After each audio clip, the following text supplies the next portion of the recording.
Au cœur de la société. Au cœur de la société est une émission de tous les samedis, préparée en synergie par les radios Inzamba, Agateka Kawe, Radio RPA, Ijwi Yabanyagihugu, ainsi que la radio-télévision Renaissance.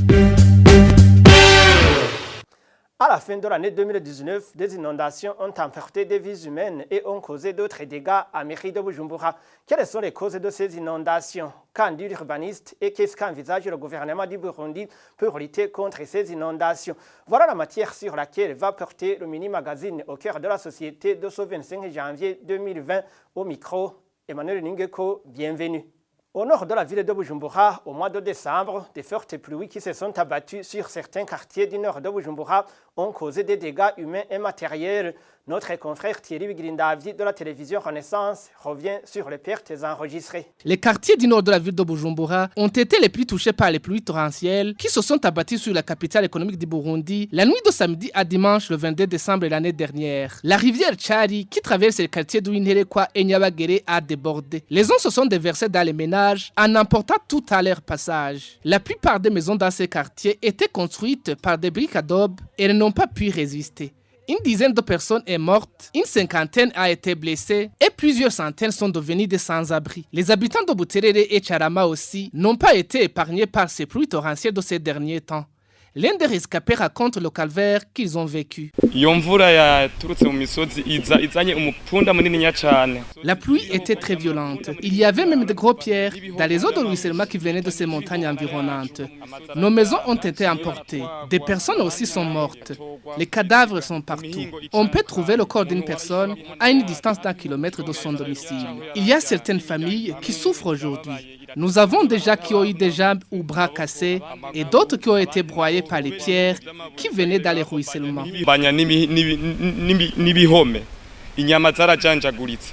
Même le ministre de la Sécurité publique, le lendemain de cette catastrophe, s'est rendu dans ces quartiers.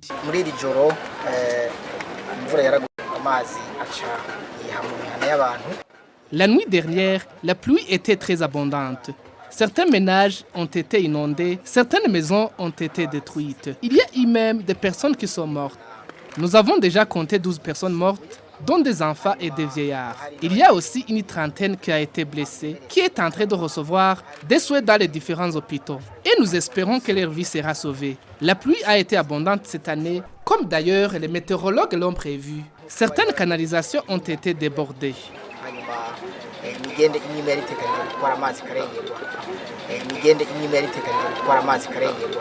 Le gouvernement du Burundi, avec l'appui de la Croix-Rouge et World Vision, a aménagé une place au quartier Ouinherekwa pour accueillir les victimes. Une tente, une natte et une couverture ont été données à chaque rescapé. Félix Niyonkuru, ingénieur urbaniste, lance un appel au gouvernement de canaliser les eaux de ruissellement et d'évacuer les habitants vivant au bord des rivières. Les inondations sont provoquées par le débordement de l'eau dans les drainages ou bien dans les rivières. L'essentiel, c'est de canaliser l'eau, construire des drainages, des fossés capables de transporter ces eaux. Aussi, il faut agrandir les rivières qui ont été débordées. Et il faut construire aussi la canalisation. Même les rivières, on peut canaliser ces rivières de Bujumbura, on peut construire, c'est normal. Il suffit de dévier l'eau et puis construire et puis orienter l'eau vers la canalisation que vous avez faite. Les gens qui habitent près des rivières sont des gens qui ont peu de moyens. Je pense qu'ils construisent ça aucune norme. Il faut évacuer ces gens. Il faut protéger ces gens-là. Justement, sur cet appel d'un urbaniste, le gouvernement prévoit quelques réalisations. Gide Nijimbere, il est le secrétaire permanent au sein du ministère des Travaux publics. Les collines circumvallent notre ville ont connu une détérioration au niveau de la végétation. Donc, toute l'eau qui devait être infiltrée subissent ce système de ruissellement et ça se déverse dans la ville de Bujumbura. Maintenant, actuellement, le ministère est en train de voir à travers les nouvelles structures de l'Obura, voir comment planifier une étude globale d'assainissement de la ville de Bujumbura.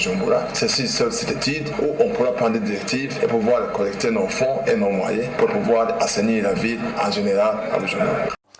Les pluies torrentielles observées ces derniers jours au Burundi sont également signalées dans la sous-région. Le Rwanda, pays voisin, procède déjà depuis le mois de décembre 2019 à l'évacuation de la population qui habite dans les marais et au bord des rivières.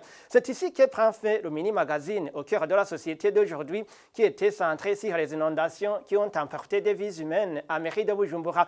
Merci à vous qui nous avez prêté une oreille attentive. Emmanuel Ningeko était au micro. Je vous souhaite une excellente journée chez vous. Au revoir. C'était l'émission Au cœur de la société.